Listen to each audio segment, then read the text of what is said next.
You think you know Forbidden Planet? Think again. The writers sold the movie by crawling around an MGM boardroom making monster noises. A drunk robot operator nearly destroyed a $125,000 prop after 5 martinis. Robby, emergency cancellation Archimedes. And Spain banned the film for over a decade because of miniskirts.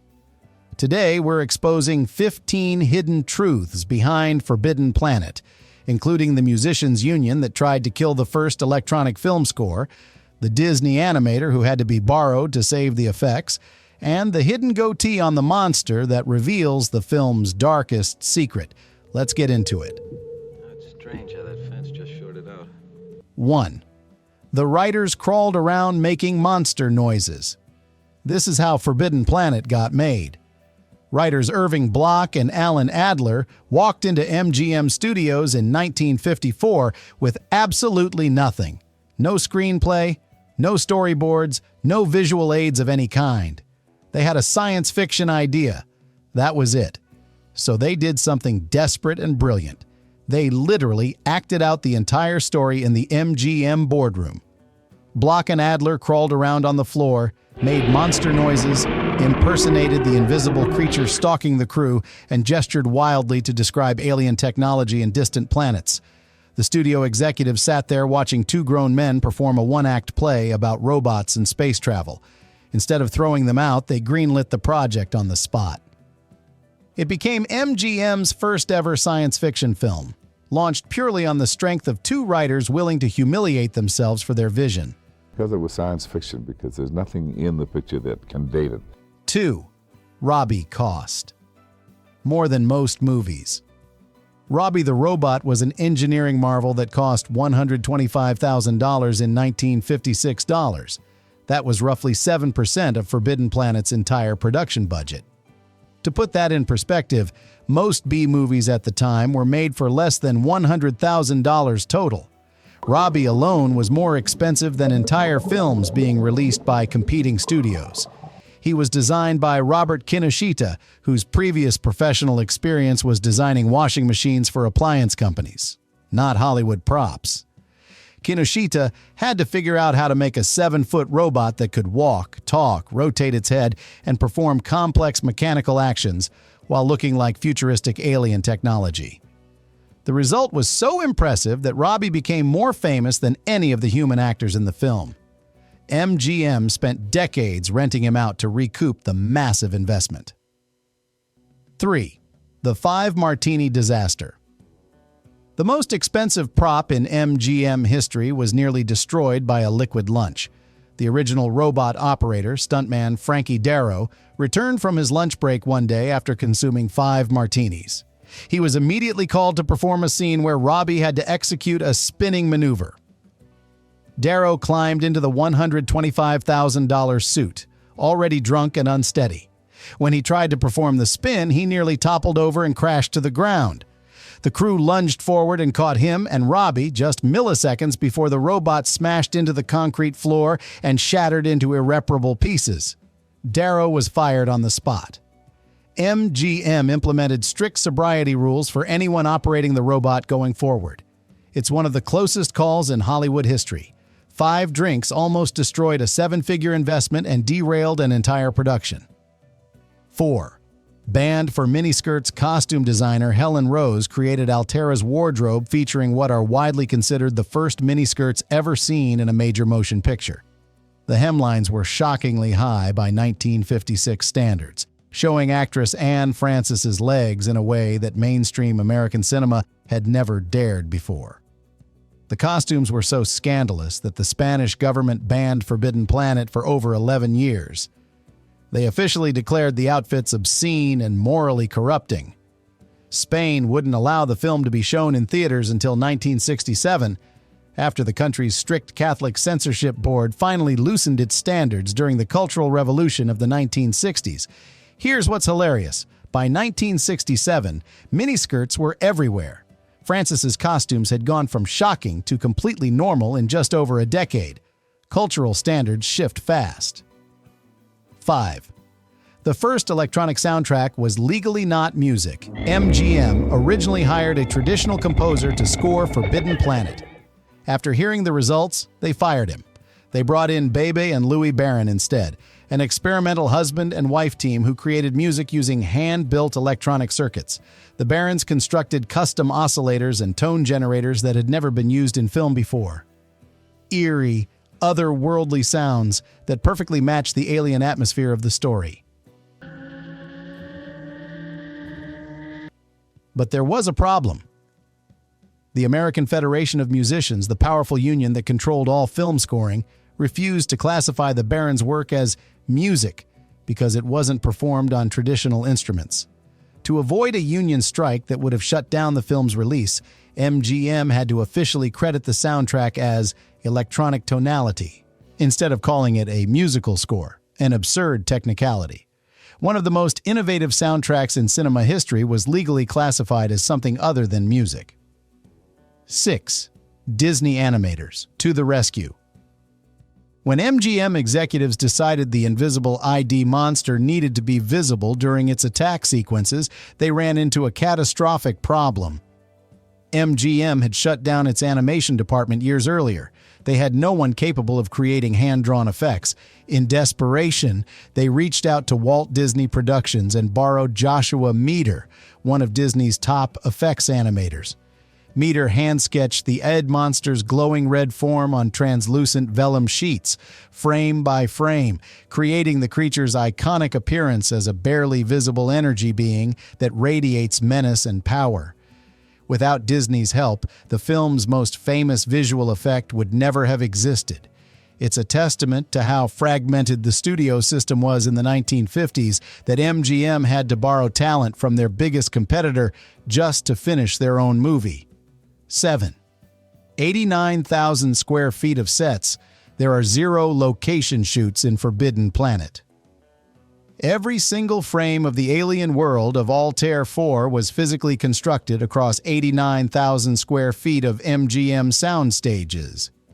That's the equivalent of 2 full-sized football fields covered in alien architecture, rock formations, and futuristic technology. MGM was so protective of their innovations that they restricted all outside access during construction, preventing rival studios from stealing their techniques or getting advance intelligence about what the film would look like. The scale was unprecedented for a science fiction film. Every inch of the planet looks intentional, designed, alien in a way that feels genuinely otherworldly even 70 years later. That's what happens when you build everything from scratch. 8. 62 arc lamps for 30 seconds. To create the effect of the invisible id monster approaching the camera, cinematographer George J. Folsey used 62 10,000-watt arc lamps, industrial-strength lighting equipment normally reserved for massive outdoor shoots or stadium events. By positioning the lamps behind Venetian-style shutters and triggering them in a precise sequence, Folsey created the illusion of an invisible presence moving through empty space. Beams of light bending and refracting as if something massive was blocking them.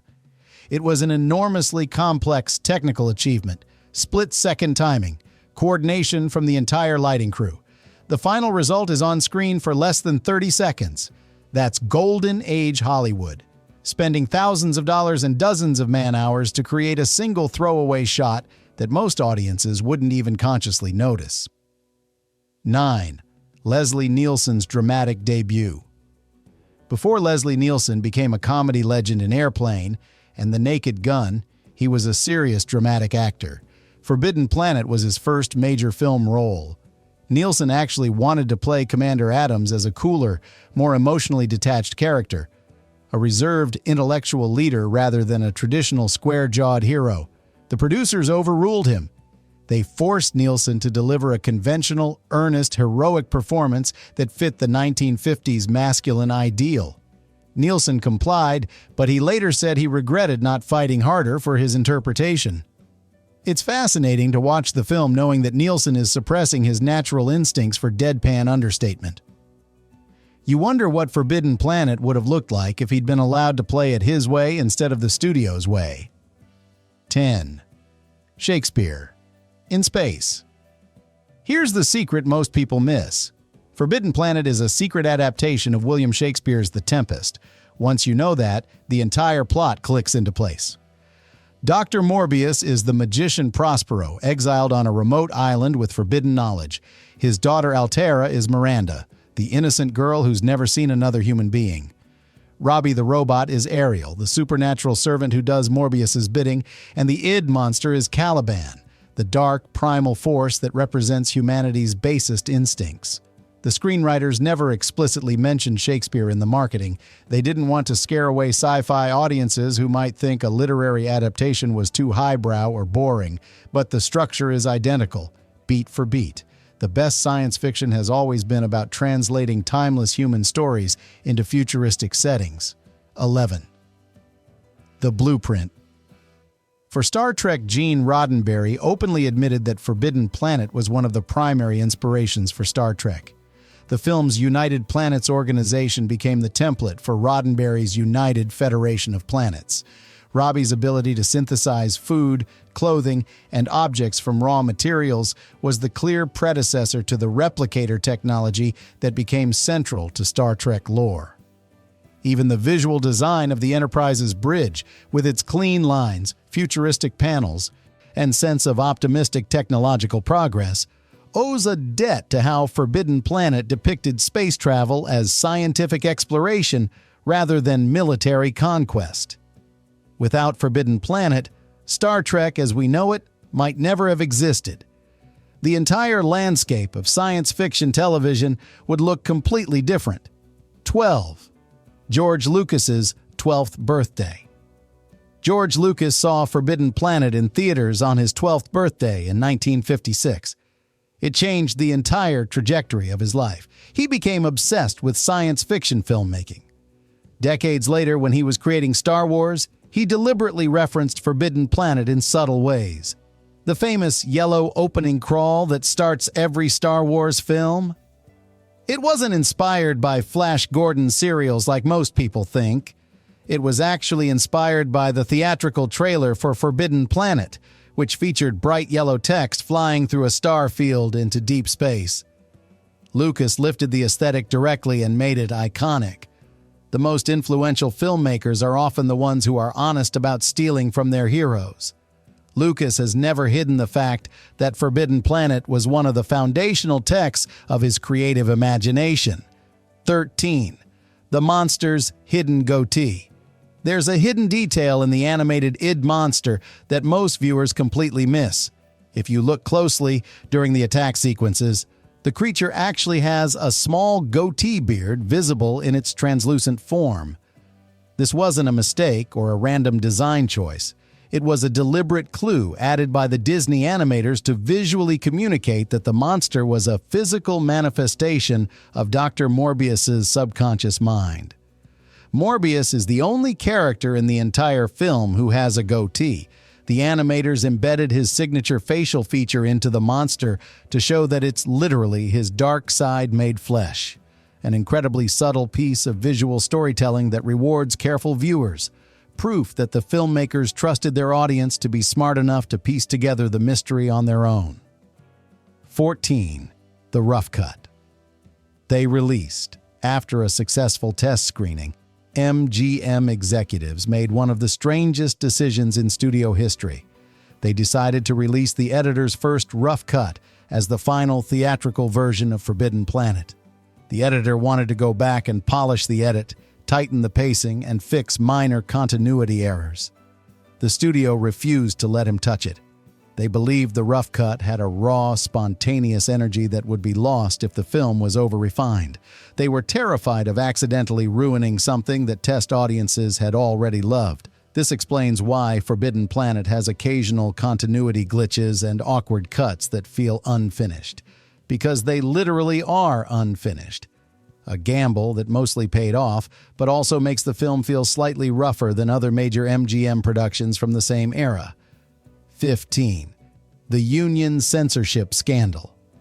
The most unusual form of censorship on Forbidden Planet had nothing to do with sex or violence. It was about sound. Because composers Bebe and Louis Barron weren't members of the American Federation of Musicians, the union fought aggressively to have their electronic soundtrack disqualified from Academy Award consideration. The union argued that because the sounds were created with circuits and electronic generators instead of traditional instruments, it wasn't real music and didn't deserve recognition or protection under union contracts. This forced MGM to literally censor the word music from the film's credits entirely. They replaced it with the deliberately vague term electronic tonalities just to avoid a union strike. Corporate politics disguised as artistic gatekeeping. It prevented one of the most innovative film scores in history from getting the recognition it deserved. So did you know that the most iconic robot in cinema history was nearly destroyed by a 5-martini lunch? Or that the monster was secretly wearing the doctor's goatee?